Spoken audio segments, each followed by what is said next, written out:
दसऱ्याच्या पहाटे धोंगडेमळा, डावखरवाडी, सुभाष रोड आणि परिसरामध्ये ॲक्टिव्हा गाड्यांवरून फिरत कोयत्याने वाहनांची तोडफोड करून दहशत निर्माण करणाऱ्या 3 अल्पवयीन मुलांना उपनगर पोलिसांच्या गुन्हा शोध पथकानं ताब्यात घेतलं आहे.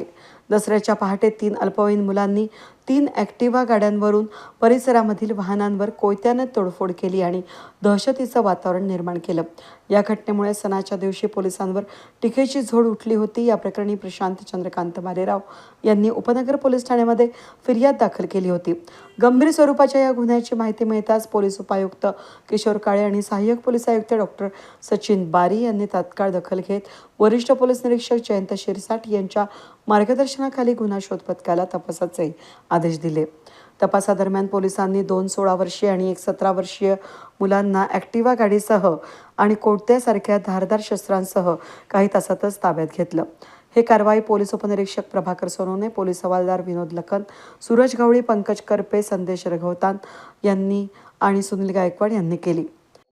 दिनांक 2 ऑक्टोबर रोजी रात्री उपनगर पोलीस ठाण्याच्या हद्दीमध्ये एक प्रकार घडला होता, ज्याच्यामध्ये एका ॲक्टिव्हा गाडीवरून येऊन त्या ठिकाणी 3 इसमांनी काही गाड्यांची तोडफोड केल्याचा व्हिडिओ त्या ठिकाणी मोठ्या प्रमाणात व्हायरल झाला होता.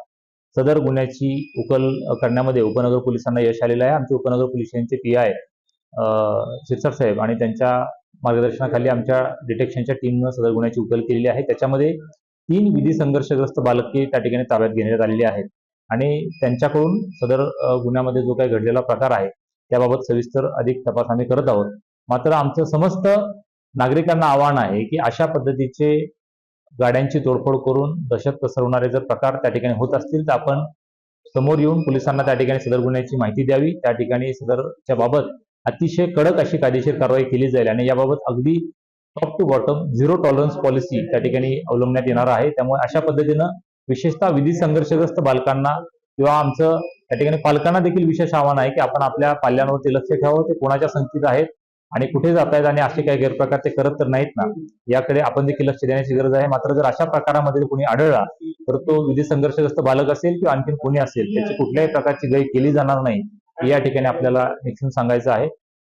सदरची कामगिरी ही उपनगर पोलिसांचे आमचे PI शिरसाट साहेब आणि त्यांच्या सोबत DB टीमनं केलेली आहे.